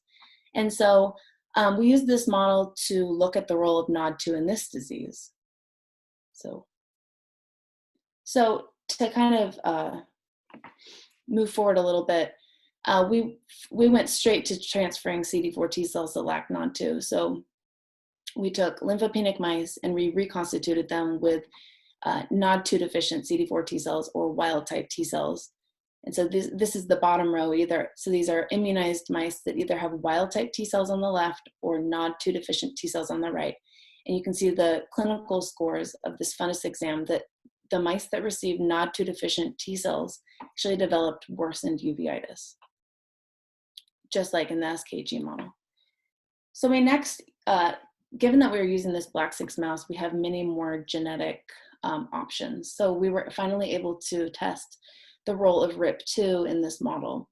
And so what we did was we grew up RIP2 deficient animals, and we isolated CD4 T cells from RIP2 deplete animals, and we transferred them to lymphopenic recipients. You can click. And when we immunized these mice for uveitis, we were surprised to find actually the opposite, in that RIP2 deficient T cells actually protected against uveitis, suggesting NOD2 and RIP2, you can click one more time, in the context of CD4 T cells in uveitis in this model is working through a RIP2 independent pathway. Go to the next slide. So this is exciting to us, and we wanted to look further into the mechanism in T cells aside from uveitis and arthritis. And so here what we did is we isolated CD4 T cells from completely naive wild type mice or NOD2 deficient animals, And we wanted to look at T cell function when NOD2 is lacking. And in particular, we wanted to know about T cell function downstream of recognizing antigen. And so in the lab, what we can do in the dish is purify T cells and stimulate them with monoclonal antibodies to their T cell receptor, which are anti-CD3 and the co-receptor anti-CD28. And this is supposed to be an antigen presentation mimic. So when we did this, what you can see is, click one more time, that in these memory T cells, when we stimulated them with anti-CD3, CD28, that IL-17, and its associated transcriptional factor, which is the ROR gamma T on the right-hand side, were significantly increased. We didn't see significant changes in productions of interferon gamma or IL-2 or IL-22. And here on the right, on the left, we have CD69, which is just showing that these cells had increased activation status. So this was exciting to us because this is completely independent of immunizations or genetic mutations. As far as the SKG mouse, this is just showing a non-immunized, just wild type T cell that lacks NOD2. When its T cell receptor is stimulated, like in the context of antigen, that actually responds differently and it's predisposed to producing this cytokine IL-17. So we then went into these memory T cells and looked a little further, and we did some QRT PCR analysis, and we found that there were several uniquely regulated genes following T cell receptor activation in these memory T cells. One was IL-23 receptor, which we'd found previously, and that has to do with regulation of the IL-17 pathway, so it made sense. One was production of CCL25, which is a cytokine involved in thymocyte development and T cell development. And one that we're particularly interested in is CCR7. So CCR7 is pretty infamous in the immunology field for being involved in T cell co-stimulation, trafficking of T cells to lymph nodes after infection, T cell tolerance, and it's also been shown to be a marker of autoreactive T cells. So given these data, the conclusions from our experimental animal models led us to believe that we found a novel function for NOD2 within CD4 T cells in suppressing arthritis and uveitis. And so we think it functions in T cells downstream of antigen recognition or T cell receptor activation independent of RIP2 signaling. And we believe NOD2 to be a negative regulator of IL-17 in T cells. So then we naturally wondered, could our data showing that a loss of function in NOD2, so these are the loss of functions referring to mice that lack NOD2, result in a gain of function in pathogenic Th17 cells translate to Blau syndrome. So we were able to get blood cells from 2 Blau patients from our collaborator, Dr. Binstat in Minnesota, and we were able to perform similar T cell experiments that you saw in the last figure. So we isolated PBMCs from these. We had these PBMCs flown overnight to me, and we isolated CD4 T cells from these PBMCs and were able to stimulate them in culture, as we showed earlier. And we saw that time and time again that these cells produce more IL-17. And here I'm showing representative images. So this is a quantification on the left of the frequency of T cells in those Blau patient bloods that are making IL-17. You can see it's increased. And on the right-hand side is actually a picture of these cells. So this is what we call flow cytometry, and each one of those dots is actually a T cell. And the further to the right the dot is, that's indicating that it's producing this cytokine IL-17. So we were also super interested in the ability of the Blau patient CD4 T cells to regulate that CCR7 that we had found in our gene analysis earlier. So we took, you can click again, Blau syndrome patient PBMCs, and we simulated them with CD3 and CD28 to mimic antigen presentation and looked at expression of CCR7. And so in the dotted line, you can see a healthy PBMC donor expression of CCR7. So the further to the right the histogram goes, the more expression you see. So in red, you can see healthy T cells a healthy donor's T cells stimulated with CD3, CD28, and you can see a blip to the right-hand side. That's the expression of CCR7. But you can appreciate here that in blue, this is one of the Blau patients, that when you stimulate their T cells with CD3, CD28, they're highly upregulate CCR7. Kind of for the first time linking our data in T cells with Blau patients.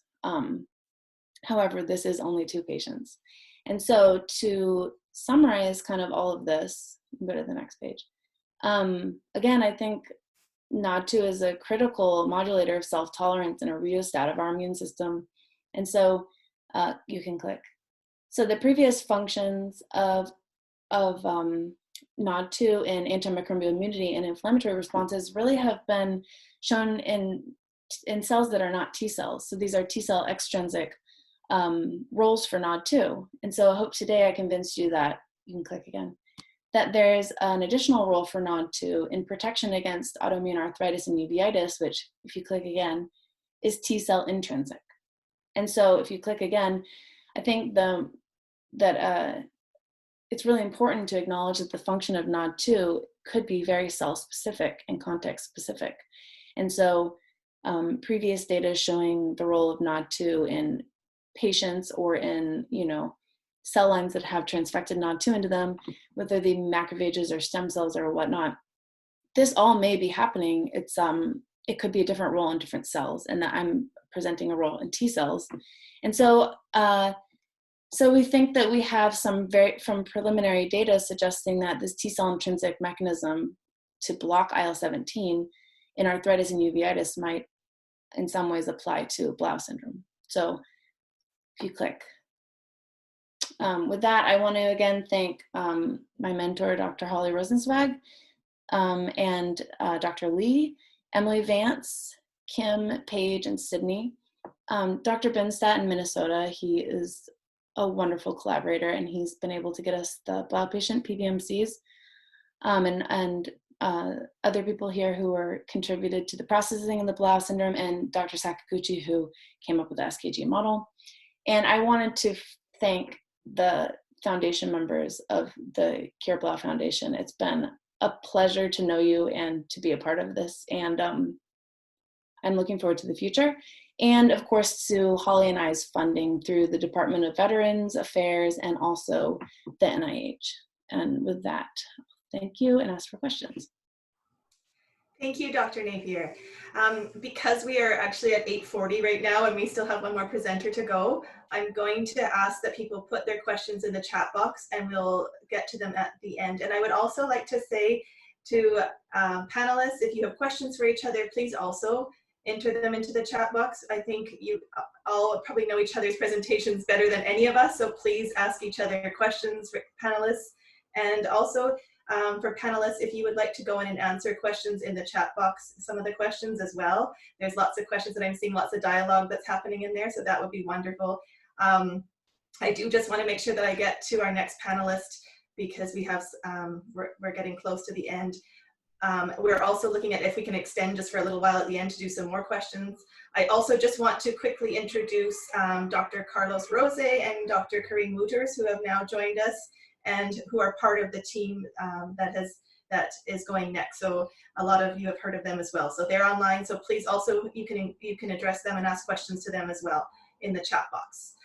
So our final panelist is Dr. Kurosh Ahmadzadeh. He's a PhD student at the Riga Institute at KU Leuven in Belgium, under the supervision of Dr. Kareem Wooters, Dr. Patrick Mathis, and Dr. Carlos Rose.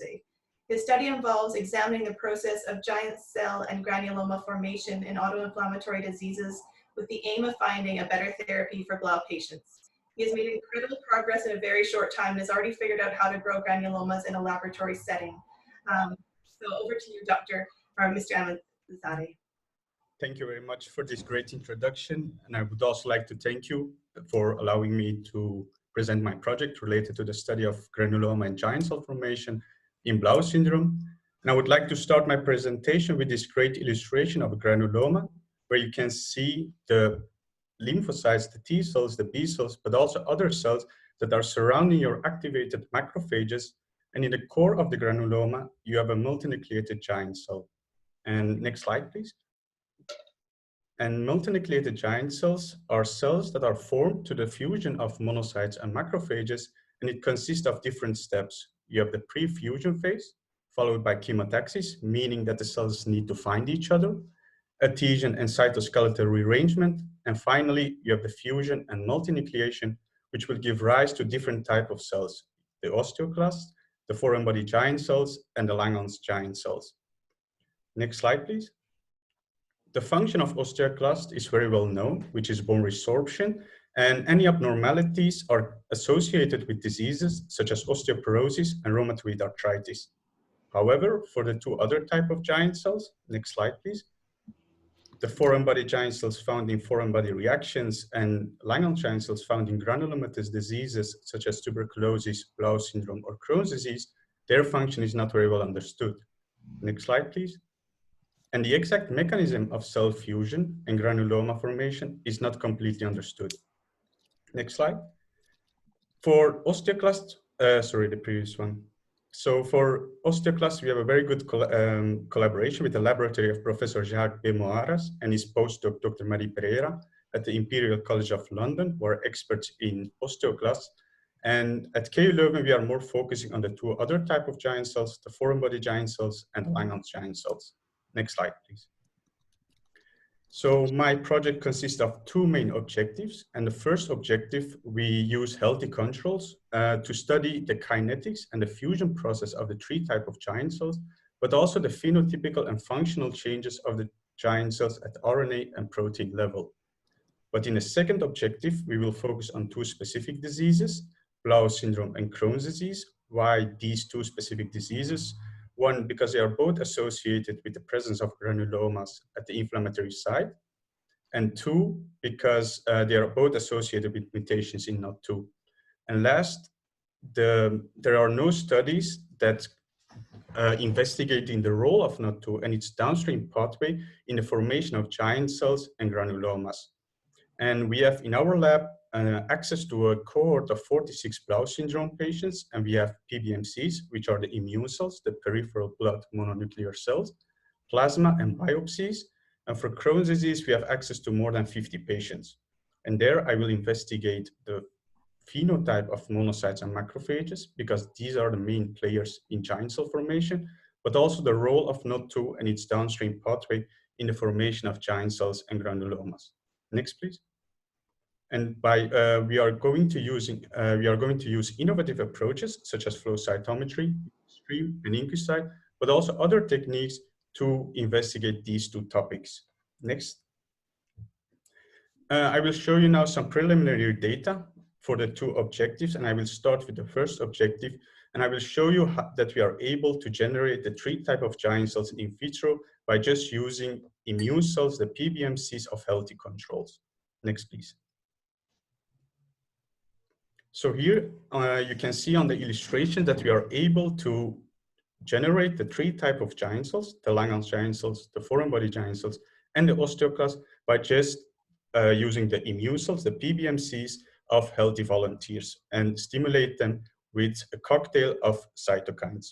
And we have the interferon gamma induced Langerhans giant cells, the IL-4 induced foreign body giant cells, and the rank ligand induced osteoclasts. And if you look to some characteristics, Langerhans giant cells are rather small, and they contain up to 20 nuclei, while foreign body giant cells, they can become much larger and can contain up to 200 nuclei. And the rank ligand induced osteoclasts, they are similar in size when you compare them with the Langerhans giant cells.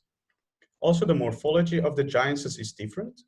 If you look to the Langerhans giant cells, the nuclei are in a circular arrangement, while for the other two types, it's more a random arrangement. And the illustration that you can see here, I started from only monocytes and macrophages, but if I would start from full PBMCs that contains all type of immune cells, NK cells, B cells, T cells, but also monocytes and macrophages, next slide, please. Then you can see only in case of the interferon gamma stimulation that we had the same phenomenon that you can see in granulomas at the inflammatory sites in, for example, diseased patients like Blau syndrome. When you have a giant cell that is surrounded by T cells, B cells, and K cells, which is similar as a granuloma. And also, as a reminder, Interferon gamma-induced Langerhans giant cells are found in inflammatory diseases, such as Blau syndrome. Foreign body giant cells are found in foreign body reactions, such as an implant, and osteoclasts are found in diseases associated like rheumatoid arthritis. Next slide, please. In another experiment, I just wanted to confirm that giant cells are formed through the fusion of monocytes and macrophages. And what I did was I isolated the monocytes and macrophages from the PBMCs and stained their nuclei with a red reagent.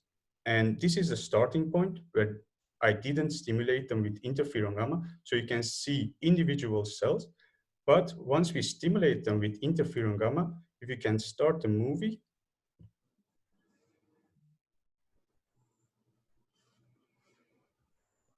so you can see once we stimulate them with interferon gamma in the black box, the cells try to find each other and they start to fuse with each other, forming multinucleated giant cells, confirming our hypothesis that giant cells are formed through the fusion of monocytes and macrophages. Next slide, please. In the second part, I will also show you some preliminary data that is more related to Blau syndrome, where we investigated the role of NOT2 and its downstream pathway in the formation of giant cells. Next slide, please. Because if we look into the pathway of NOT2, Blau syndrome is characterized by gain of function mutations, resulting in an increased activation of NF-kappa B and MAP kinases and increased production of cytokines and chemokines. Next, please. So I was wondering, if we block NF-kappa B and MAP kinases, will this have an effect on the giant cell formation? Next, please. And to investigate this at day 3, before stimulation with interferon gamma or IL-4, in order to generate the Langerhans giant cells and the foreign body giant cells, I inhibited NF-kappa B with different concentrations. And after a couple of days, I calculated the fusion index, which gives you an indication of how many cells have been able to fuse with each other and to form the Langerhans giant cells or the foreign body giant cells. And in a control situation, you can see for the Langerhans giant cells that you have a fusion index between 30 and 40%, which is normal. And for the foreign body giant cells, this is more than 80%. Again, this is normal. But with increasing concentration of your NF-kappa B inhibitor, you see a decrease in the fusion index for both type of giant cells. And with the concentration more than 200 nanomolar, you have almost no fusion, indicating that NF-kappa B plays a role in the fusion process of Langerhans giant cells, but also of foreign body giant cells. Next, please. I did the same for the MAP kinases. I chose 3 MAP kinases, the young, P38 and MEK12 at 2 different concentrations, and also a combination of the 3.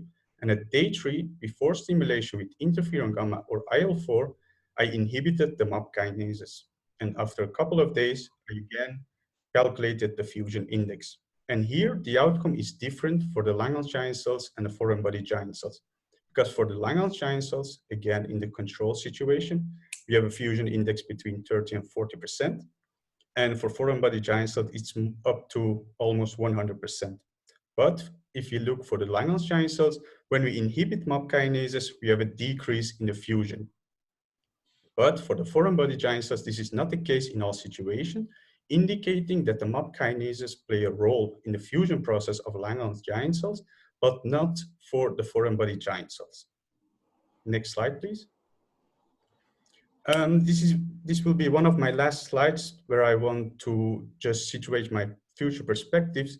And I think it's very interesting to look more specific into the NOT2 pathway by inhibiting, for example, RIP2, because NF-kappa B and MAP kinase can be activated by different pathways, while RIP2 is more specific for the NOT2 pathway.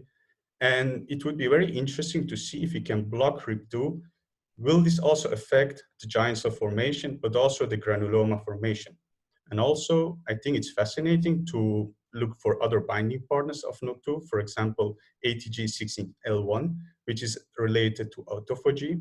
And why should we actually study giant cell formation and granuloma formation? Because if we can understand the role of giant cells and granulomas, and if we can show that they maybe are pathologic or they worsen the disease outcome by preventing giant cell formation and granuloma formation, this can be used as a treatment for diseases such as Blau syndrome. Next, please. And finally, I would like to thank you for this opportunity, allowing me to present my project, and I'm very happy to answer your questions. Thank you. Thank you so much, Mr. Ahmadzadeh. It's fantastic to have listened to all of these presentations, and it was a great wrap up. Thank you. Now we're going to head into our Q&A session. I know there's been a lot of questions and some that are being answered already in the chat room. Erica or Dr. Howell, you've done a great job of moderating, so I will leave you to take over and bring out any of the questions. We're also able to extend a little bit, so for those who are able to stay on a little bit longer, that would be great. But I will hand it right over to Dr. Howell for the Q&A. Great. As Sherilyn mentioned, we do have a number of questions, so we're sorting through in the time that we have left to get some of these answered. One question, and I think this might go more specific to Dr. Napier's work, is there a relationship between IgG4, IL-17 T cells? In addition, the question participant wants to know, are pneumonia vaccines, can they dramatically reduce protection versus gaining it? Is there a relationship with that and stimulation of NOD2? So first question was relationship with Ig64, IL-17, and T cells. So I have to say I don't know the answer to that, but I'm happy to look into it and get back with you later. And the second question, is it asking if, I'm not sure exactly what's asking. In this participant's experience, and I'm curious, Dr. Napier, pneumonia vaccines, both 13 and at 63, have dramatically reduced my protection versus gaining it. Is there a relationship with that and stimulation of NOD2? So so the person's saying that their protection, their vaccine afforded protection is I think it reduced protection versus gaining it. So I think they're looking at the impact of virus or some of these environmental issues on the expression of their NOD2 issues.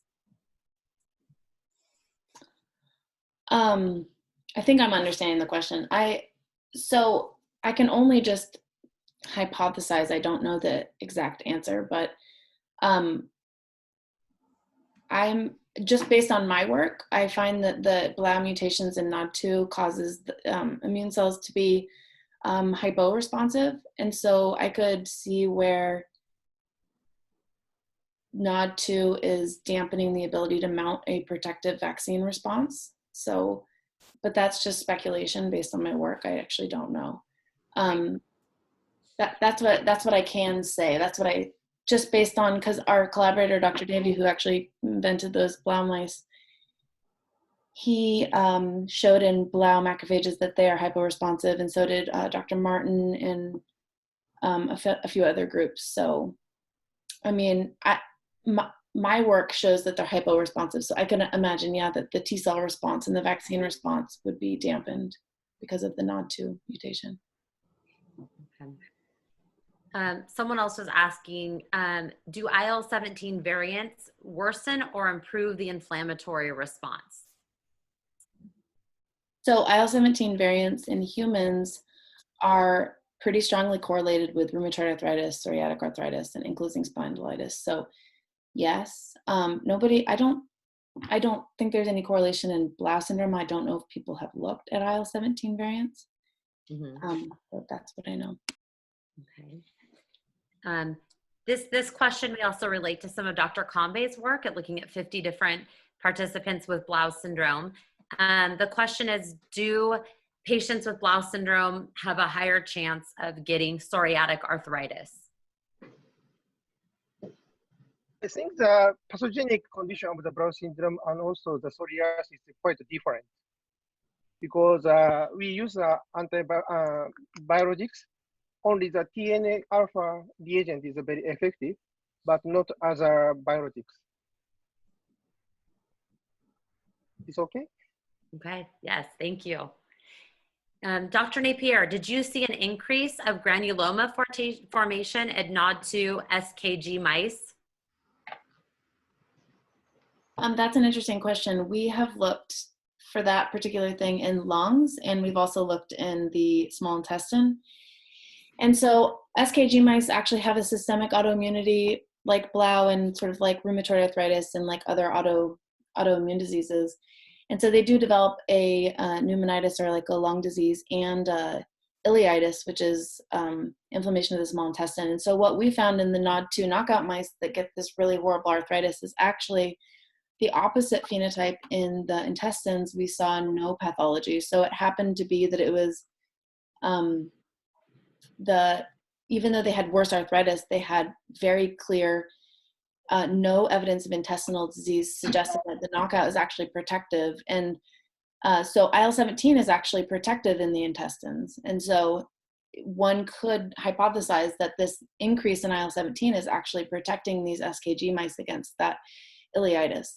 And so as far as like granulomas there, no, we didn't see them, but I have some collaborators in Nebraska and Omaha that have done lung sections for us of the NOD2 mice, and we are in the process of quantifying that data, but I can say from what I've seen, it does look like there are increases in that, in granulomas in the lungs of NOD2 mice. Can I just step in for just a second, or Dr. Howell? I was thinking that maybe if Dr. Wooters or Dr. Rose just want to turn on their cameras and just have a wave or say a quick hello. I also just wanted to, at this moment, because I know that some people will be leaving, I just wanted to thank so much all of our panelists for joining us today, for sharing their research. And I also just want to thank you on behalf of our Blau community for your ongoing efforts to advance research for Blau syndrome. We know that it's been a lot of work up to date, and we just hope that you'll go forward with this information and that you'll be able to learn from each other and that we'll see some progress being made. I just want to thank our audience for attending the event, for your ongoing engagement in supporting our research. Our researchers need our patient community and our physicians. We all need to work together towards this research and for advancing therapeutics. That needs to be a collaborative effort. I just want to thank Dr. Howell for facilitating the questions, and also for Meredith Campbell for being our tech support today. So I just wanted to do all that. We'll continue on with questions, but I just wanted to make sure before some people had to leave. Oh yes, and thank you to the mice, of course, the mice as well, from Ben. So yes, please continue with the questions. And Dr. Wooters and Dr. Rose, if you're on there and you just want to say hello, please feel free to turn on your camera and audio to do that. Dr. Wooters in our chat had alluded to this a little bit, but Dr. Wooters, there's been some questions that have come up related to the type of mutation and Blau characteristics expression. Would you address that a little bit, and specifically wanting to know, is there a relation between type of mutation and course of disease? Yes, so I'm Karin Wouters, and I'm so apologize for coming in later due to circumstances, and I really congratulate the organizers of this seminar, especially Geraldine and Troy and all the other participants for having contributed to something wonderful in the history of Blau, I must say. So when it comes to a relation between the type of mutation and the course of the disease, I saw the question in the chat. From our registry, which has collected retrospective data on almost 100 patients, and from our cohort study, which has collected prospective data on 50 patients, we could not find a relation between the type of mutation and the course of the disease. And when it comes to what is influencing the course, does medication have any effect on the course of the disease? I think we can safely state that TNF blockade may have a protective effect on arthritis development and maybe on some visceral manifestations as well. But unfortunately, on the uveitis, for now, I think we don't have an effective treatment at all for these patients. Thank you so much. We've had some questions related to the repercussions of inflammation on the central nervous system. So I think it's a general question, but just looking at how inflammation plays out on the effect of the central nervous system. Would anybody like to address that?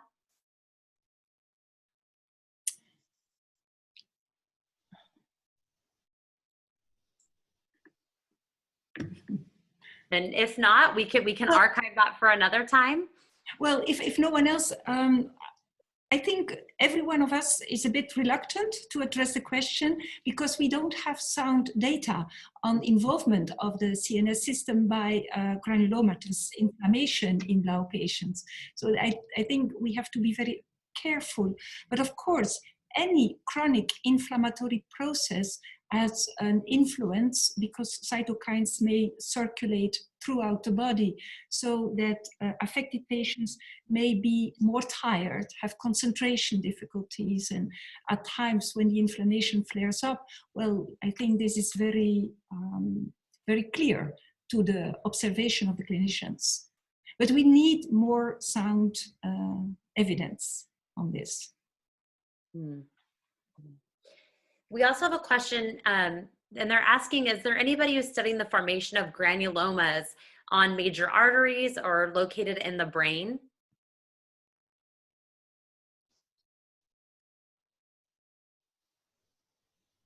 Well, we study